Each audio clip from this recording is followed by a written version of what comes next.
What is going on, everybody? Welcome to the show. Another Thursday, another episode of Simply Sessions. I am coming at you from my unapologetically messy hotel room. I'm here in Nashville, Tennessee, and I'm here for the Human Rights Foundation Global Bitcoin Summit. It has been a jam-packed schedule and incredibly inspiring. It's been amazing. But despite being on the road, we're still bringing you the news. We're still giving you the latest and greatest. Of course, Nico is waiting in the wings to tell you what's been going on in Bitcoin. He's going to fill you in on all of the hottest news items and let you know what is happening. And then, of course, I'm going to follow up by giving away a few free sats. So make sure you have those Lightning wallets ready. And of course, with the tech updates, with all the coolest, latest things that are happening in and around the ecosystem that you can actively participate in.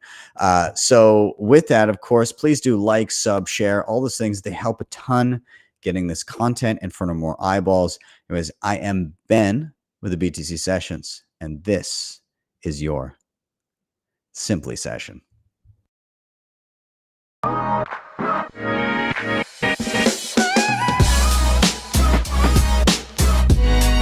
Hodl the Bitcoin. Bitcoin Well is on a mission to enable independence by being one of the easiest and quickest ways to purchase Bitcoin in Canada and the US. And the best part about it, every buy goes directly into your own self-custody. They never hold your coins. You can add a Bitcoin address as part of onboarding. There's a transparent 1% spread, no hidden fees, no withdrawal fees. Plus they have KYC free sells and bill payments on their website. They're also a publicly traded company under the ticker BTCW on the TSXV. Check them out over at bitcoinwell.com. Check out my full tutorial on how to use them, and you can check out the links in the show notes down below and sign up today. Speed Wallet is a Bitcoin Lightning wallet built with simplicity in mind. Send and receive with ease, claim your own Lightning address, shop your favorite gift cards, and even earn rewards when you spend. Head over to speed.app to download the app on your mobile or desktop today, and be sure to use code BTC Sessions 10 to get 5,000 sats for free and the chance to win even more. Yo, welcome to another episode of Simply Sessions. All right, everybody, let's straight into the news. Do you guys remember like 5 years ago? No, this is not 5 years ago. It's like 2 or 3 years ago. Saylor said that 3 things needed to happen in order for Bitcoin to reach $5 million. Let's take a look at what those 3 things are, and we'll hear it from Saylor himself. Let's check it out. These things, but there are 3 things that are massive catalysts that cause an acceleration. And I don't think that those 3 things don't take us to 500,000. They take us to 5 million a coin, right? Those 3 things are a spot ETF where someone can go ahead and buy $100 million of Bitcoin by a security, an ETF security. I think that's 1. 2 is your bank is going to custody it for you and lend against it. And 3 is I can mark it up or mark it down on my balance sheet based on fair value. Pari passu. It'll be pari passu to the way I'd handle Apple stock, or at least that good. If you have property with fair value accounting, by the way, it becomes pari passu to the way you'd handle treasury bonds on a treasury balance sheet. Treasuries are better than stocks because treasury is property, whereas a stock is a security, and you're capped out at 40% of your balance sheet as security. So it would be a major breakthrough if you saw any of those 3 things. And I'll end with this one observation. I tweeted this last week, but I think it's very powerful. It's if the banks can hold this stuff on their balance sheet, then a whole new class of investors are going to buy it. People are going to put in billion and multi-billion-dollar orders to buy it as a treasury asset. Nobody's going to sell it because there's no reason to sell it if you can borrow against it at LIBOR plus or at SOFR plus 50 basis points, right? So you'll be borrowing against Bitcoin at SOFR plus 50 or SOFR plus 100 basis points. No one's ever going to sell it. And then, as I joked, you won't be able to afford it. I mean, you will be able to afford it, but everybody gets Bitcoin at the price they deserve. So we'll leave it at that. So what are those three things that Michael Saylor said? The approval of the spot Bitcoin ETF that already happened in January, the change in FASB accounting rules that happened in December of 2023, and the latest thing to just drop. You just heard Saylor talk about the significance, the importance of this for the price to potentially hit $5 million, the right for banks to custody Bitcoin. And this, ladies and gentlemen, just happened. What am I talking about? Here's Saylor himself. Credible rumors are circulating that one or more banks in the US will soon be able to custody Bitcoin. And what is that bank? BNY Mellon plans to crypto ETF custody as Wall Street eyes digital asset revenue. And here is the breaking news that dropped September 26. BNY approved by SEC for crypto custody beyond ETFs. That is huge. That is huge, huge, huge news. Let's check it out. The structure of Bank of New York Mellon is using to offer custody service for digital assets could be used beyond the Bitcoin and ETF funds that the bank is considering, according to SEC Commissioner Gary Gensler. Earlier this week, the bank acknowledged that it has presented a plan to the SEC Office of Chair Accountant to custody those two assets in a way that would protect customer funds in an event of bank insolvency. The agency provided BNY with a, quote, non-objection to the plan, a regulatory term that gives comfort to the bank that its structure won't fall afoul of the agency's requirement that banks reflect the value of the digital assets they custody on their balance sheet. BNY previously told Bloomberg News that the SEC's non-objection was specific to the ETF use case. Quote, though the actual consultation related to two crypto assets, the structure itself was not dependent on what the crypto was. Gensler told Bloomberg News on Thursday after he delivered a speech at the Federal Reserve Bank of New York's annual Treasury Market Conference. Quote, it didn't matter what the crypto was. The Bitcoin and Ether investment products are the only crypto-related ETFs approved so far by U.S. regulators. A BNY spokesperson immediately respond to a request for comment. BNY's proposed structure includes the use, check this out, of individual crypto wallets, each of which would have a separate bank account and would be prohibited from being commingled with bank assets. Now, it's quite funny. Like, yes, I agree with what Saylor was saying, like how this is going to potentially help the price, but it's like, what is a bank account essentially? It's a 2 of 3 multi-sig where you hold the key, the state holds another key, and the bank holds another key. It's not an ideal situation. So this is bullish for Bitcoin and investment perspective, but from a revolutionary perspective, remember, not your keys, not your cheese. Self-custody is a revolution. Moving on to the other big piece of news, we have PayPal, which is now allowing U.S. businesses to withdraw Bitcoin and crypto to external wallets. This is absolutely massive, and I'll explain why in a second. PayPal Holdings, Inc. announced it's enabling its U.S. merchants to buy, hold, and sell cryptocurrency directly from their PayPal business accounts. At launch, this functionality for business accounts will not be available in New York State. Today's announcement is PayPal's latest step to increase cryptocurrency's utility by making increased functionality available to millions of merchants in the U.S. Quote, since we launched the ability for PayPal and Venmo customers to buy, sell, and hold cryptocurrency in their wallets, we have learned a lot about how they want to use their cryptocurrency. Quote, business owners have increasingly expressed a desire for the same cryptocurrency capabilities available to consumers. We're excited to meet that demand by delivering this new offering, empowering them to engage with digital currencies effortlessly. Additionally, PayPal is enabling U.S. merchants to externally transfer cryptocurrency on-chain to third-party eligible wallets. PayPal business account holders can now send and receive supported cryptocurrency tokens to and from external addresses. So they're allowing you to take self-custody. This is massive because you want merchant adoption. I can't emphasize that enough.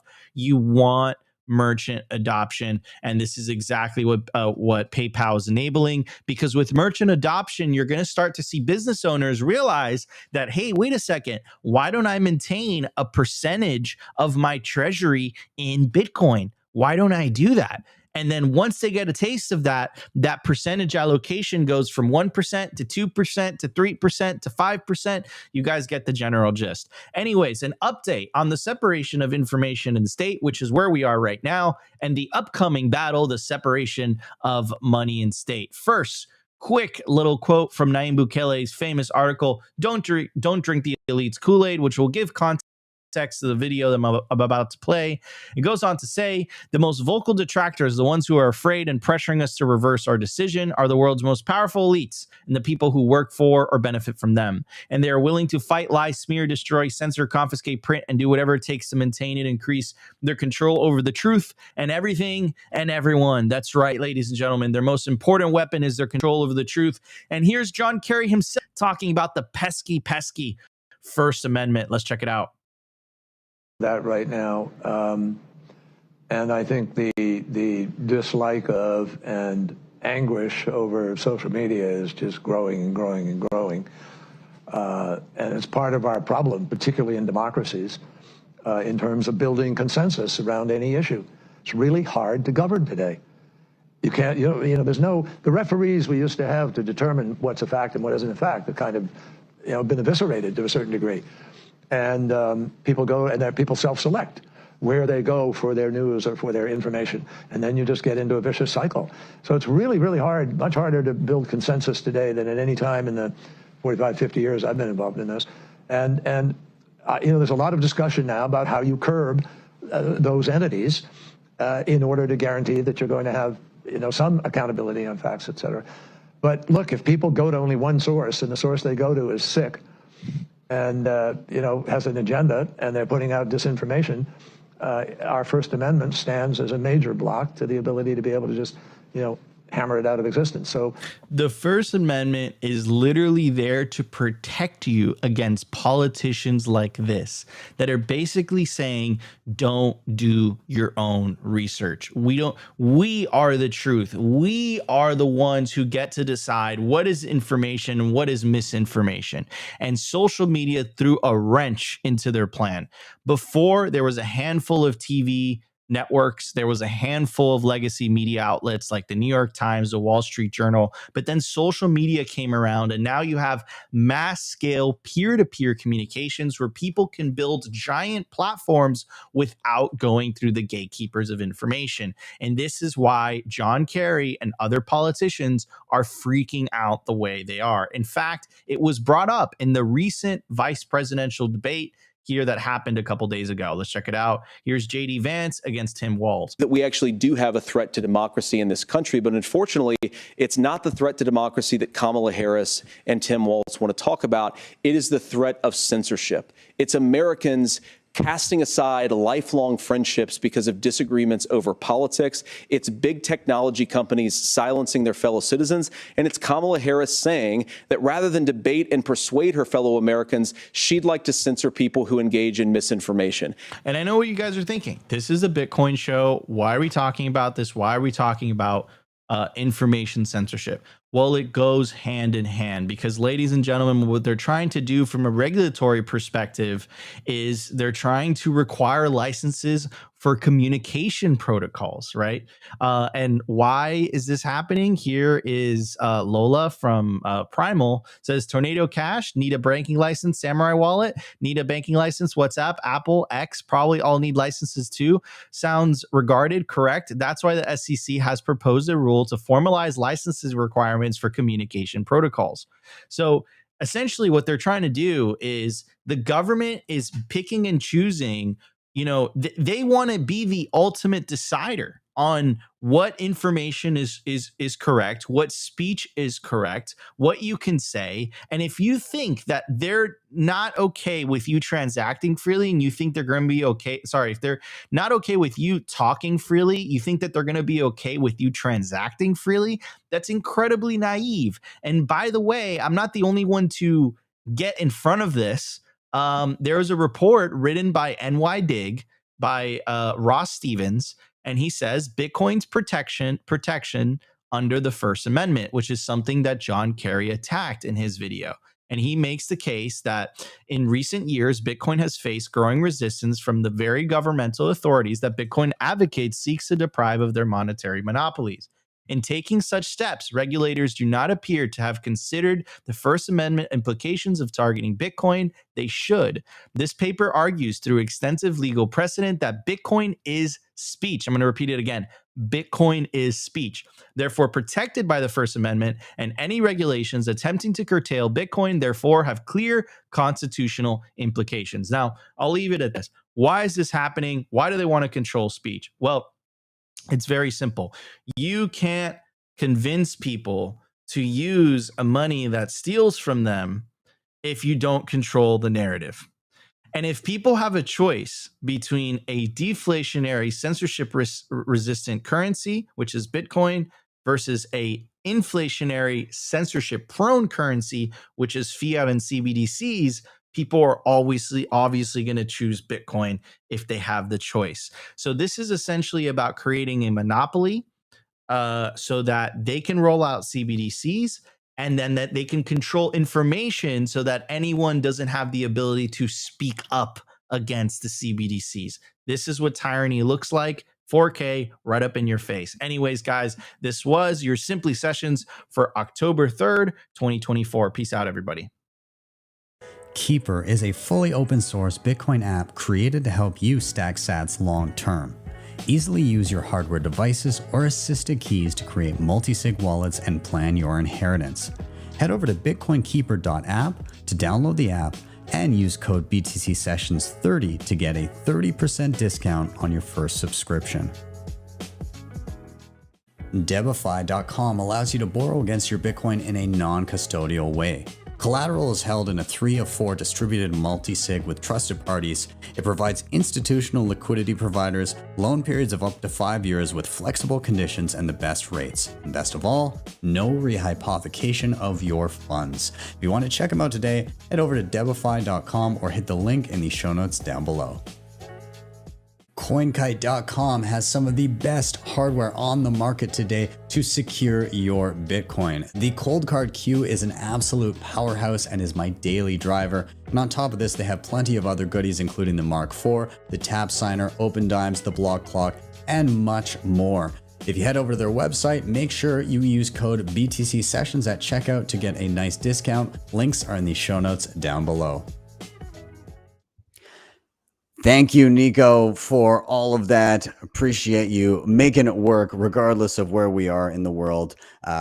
Always great to be able to collaborate regardless of how much global traveling both you and I are doing, whether we be in the same place or separated by thousands of miles.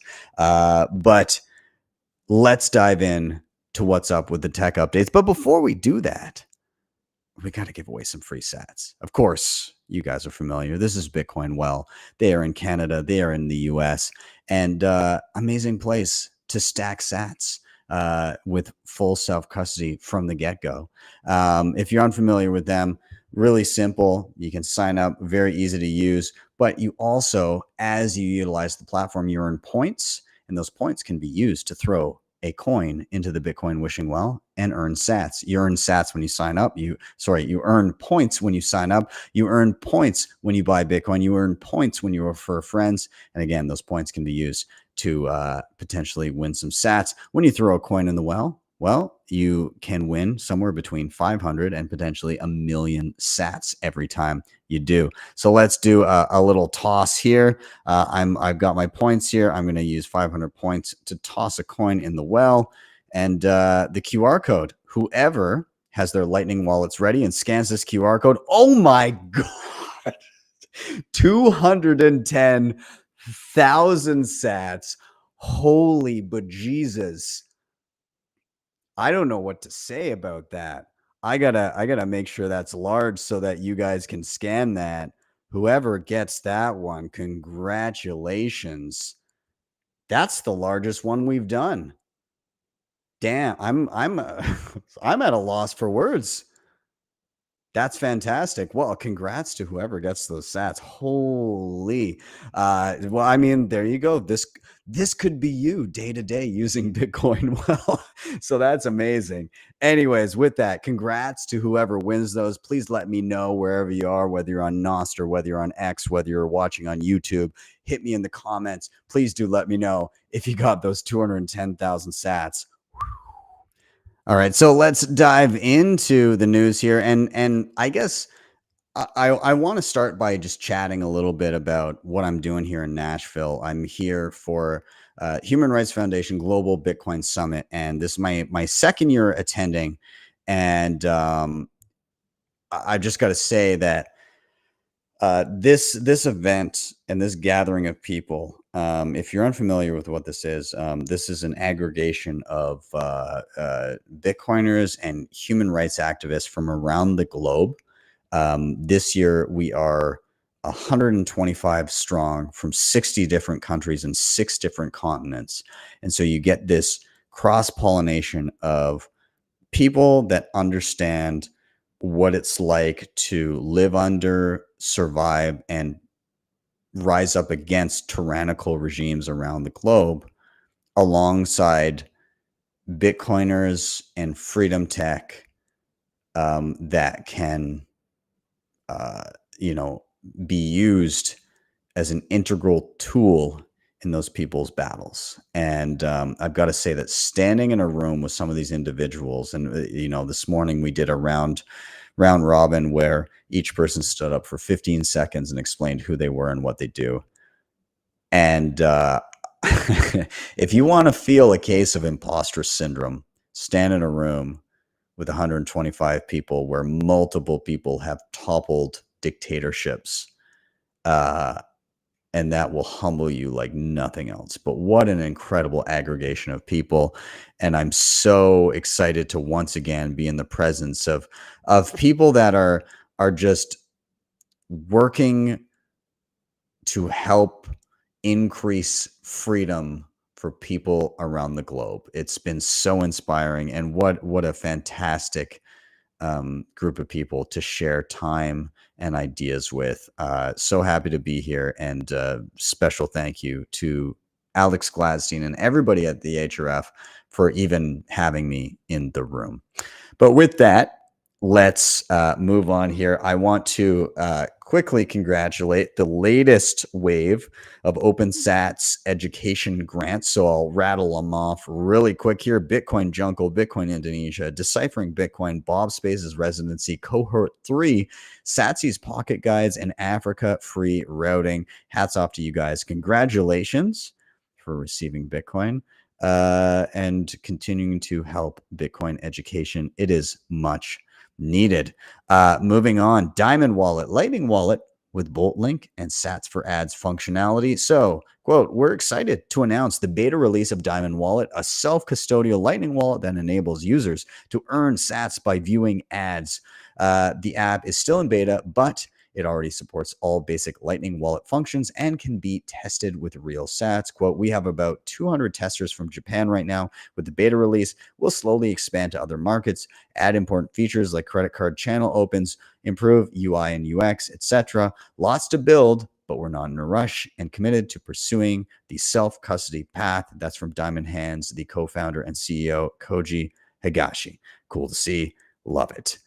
Moving on.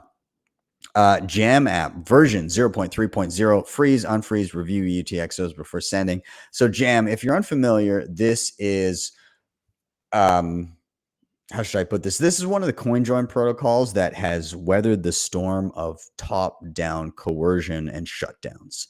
It's not been a great year for Bitcoin privacy, but what's the quote? Harvey Dent, the night is always darkest before the dawn.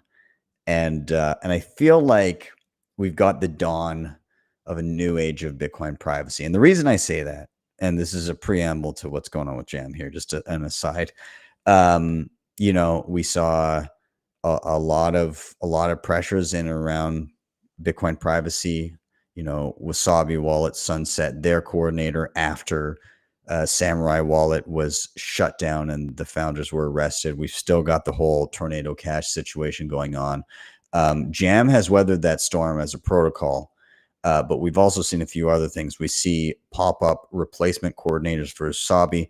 We just saw an anonymously forked version of Samurai Wallet hit just in this past week, called Ashigaru. And I feel like Bitcoin privacy is moving from its Napster moment where you could point and say, shut that down, to its BitTorrent moment where it's more of a game of whack-a-mole. And that's exciting. So with Jam, what's going on here? Version 0.3.0 is out. And what is new? You can quickly freeze and unfreeze UTXOs on the send page. You can review eligible or selected UTXOs, and you have the ability to trigger a rescan of the time chain. So iterative additional features of an already interesting app. If you've not tried Jam, I did a tutorial on it for Start9. Of course, I believe you can run it on Umbrel, and I think you can do it on my node as well. But either way, if you're running your own node at home and you've got like a plug and play kind of multi-app power node, one of those types of things, go check out Jam. It's very interesting, fun to play with. Moving on. Nostur. I'm not sure how to say this one. Nostur, version 1.16.0. And so what do they got here? They've got Nostr Nests integration. So that's got like spaces for Nostr. They've got live video streams and chats. That is fantastic. I've been streaming a lot to Nostr lately. Shout out Nostriches that are watching this right now. I know you're there. And that's great to see. Relay autopilot improvements, VPN detection toggle, relay connection stat improvements, rewrite of feed loading, faster and more efficient. I like this. Possible imposter label also added on new follower notifications and quoted posts. That's interesting. And then some other just general optimizations and fixes. So that's great. I'll confess I've not tried Nostr. I'm just going to say it that way. I've been using Primal and Amethyst as kind of my two main drivers. Maybe it's time I check this out. That's pretty cool. Excited about that. Either way, awesome to see these updates. Moving on. Mini-Bits version 0.1.9 beta. I've done a video on Mini-Bits. The whole eCash ecosystem is hard to keep up with. So much is happening. Even just looking at this image here, since I did my original video, I can see a lot has changed and been improved and built upon. So really quick, this update includes significant performance improvements for cryptographic operations, a redesigned main wallet screen, theme support, eCash storage reliability and stability improvements, and various bug fixes. More specifically, 10x faster recovery of funds, redesigned main wallet screen, theme support, and brand new golden theme, and again, just reliability, stability, and around eCash storage. So that's exciting. Mini-Bits is a lot of fun. All the eCash stuff is a lot of fun to play with. Encourage you to check it out if you get the chance. And in and around eCash, I'm going to segue into this next wallet because there's no specific news around this, but I want to talk about Blitz Wallet for a moment because I'm working on a tutorial for it, and I've been playing with it a lot this past week. And I want to give a shout out to the people that are building mobile wallets that are these hybrid ecosystem wallets where it's using multiple different protocols in and around Bitcoin and using thresholds to dictate how somebody is using Bitcoin based on how large their transactions and what their behavior is. And I think that might be the way forward, because if you're zapping 100 sats to somebody, that may not warrant a full self-custodial Lightning channel. But if you've got $100, you don't necessarily want to be fully custodial. And so like, where do you split that difference? And so I'm going to outline what Blitz is doing. So some of you will be familiar with Aqua. And so Aqua does Lightning and Liquid swaps in the background. Aqua in and of itself, for the spending wallet portion of it, Aqua Wallet, you're holding Liquid Bitcoin. So Liquid is a side chain of Bitcoin, And it's basically like a big multi-sig, and liquid Bitcoin is pegged 1-to-1 with regular Bitcoin that is sitting in this multi-sig. This multi-sig is dispersed around the globe. Many key holders are publicly identifiable. They would large entities and companies that would endure great hardship if they were to collude and rug pull. And rug pulling is just a lot more difficult than like a singular custodian. So if you got more, I don't want to say assurances, but there's a greater degree of certainty that you won't be rug pulled with something like liquid versus a singular Lightning custodian or a singular exchange. So with that said, that's kind of the back end of Aqua. You receive a Lightning transaction. It will use bolts, a service in the background, to swap to liquid, and then you hold that in your wallet. And because of that, you don't need to deal with Lightning channels. So I want to give a shout out to a previous wallet that's kind of being sunsetted, and that's Mutiny Wallet. And they approached it in a similar way, but your initial transactions were into a Fediment, which a similar type of scheme where it's like a multi-sig going in with Lightning and everything, but you would slightly different infrastructure, different kind of trust trade-offs with, I'd say, greater privacy. But nonetheless, you had basically like a federated model of custody, and then you could swap into a full Lightning channel for yourself if you hit a certain threshold. So let's talk about what Blitz Wallet is doing. Functionally, by default, let's say you sent $50 into the wallet. It's basically Aqua, and it's doing a Lightning to liquid swap in the background. You're holding liquid Bitcoin. However, that changes if you have a lot more Bitcoin or if you have a lot less Bitcoin. And what I mean is, like Aqua can't really do micropayments because the liquid transactions are just expensive enough where it's not going to make sense to send 100 sats to somebody. How does Blitz Wallet tackle that? Well, they've incorporated Cashew, which is an eCash mint based on Lightning. So somebody running a Lightning node, and you're utilizing a custodial but private mechanism to be able to zap small amounts, micropayments, using that custodial trade-off for very, very small amounts. In the middle, where it's a higher amount, you want more assurances that it's going to be harder to rug pull you. You got $100 or something like that. You're using liquid. You're sitting in the middle. It's not fully self-custody, but it's better than, a Cashew mint in terms of rug pullability.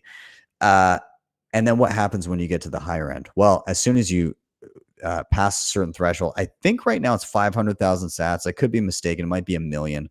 Whatever that threshold is, once you get above that, it triggers a mechanism that will open a Lightning channel directly to the Lightning node that is your phone. And so you'll have self-custody in that mechanism. If the Lightning channel fails or gets forced closed or whatever, the on-chain funds go into your Blitz wallet, which you do have the keys for. And so I love that tiered approach. Micropayments, Cashew, mid-level, mid-tier payments, a little bit more assurances with liquid swaps. And when you get a lot, well, it's your own self-custodial Lightning channel. Awesome. Anyways, I've been playing. I'll do a video as soon as I'm able. I just want to give a shout out to anybody that's developing. I think this might be the way forward. I think it's very nice. And the way that Blitz is doing it, they're obfuscating that to the background. It sounds complicated as I explain it, but as a user, it's just, I have Bitcoin. If they dig into the nuts and bolts, they can kind of see where how the Bitcoin is there. But as just a user, you can just receive 100 sats as a demo. Oh, cool. That worked. And then as you get more and more, it guides you down a more sovereign path, the more sats that you stack. And I think it's good practices without people having to think. And that's fantastic. So anyways, hats off to Blitz, hats off to people that are thinking about this and building around it. And with that, I'm going to wrap this up. Thank you guys so much for watching. As always, please do like, sub, share, all those things. Super important getting this content in front of more eyeballs. Of course, if you want to have the previously mentioned sponsors and help the show in another way, hit them up down below. And if you've been perusing the channel, checking out the tutorials, and you've hit a snag, you need some additional help, some one-on-one hand-holding, reach out to my team at bitcoinmentor.io. We have an incredible group of educators that can help you through anything from wallets to hardware to multi-sig to running a node to hobbyist home mining, whatever it may be. Reach out at bitcoinmentor.io. You can have a free introductory 15-minute session to discuss what you're looking to learn, where you want to be, and then you can move forward with your mentor and start your learning trajectory. Don't be a Bitcoin Luddite. Don't stand still. Don't stick with the couple of things that you learned years ago and you worry that it's not good enough. Investigate, learn, grow, continue on your learning journey. Check out bitcoinmentor.io. But with that, I'm out. Have yourselves a wonderful day or evening, wherever you may be. I'll see you guys next time for your daily session.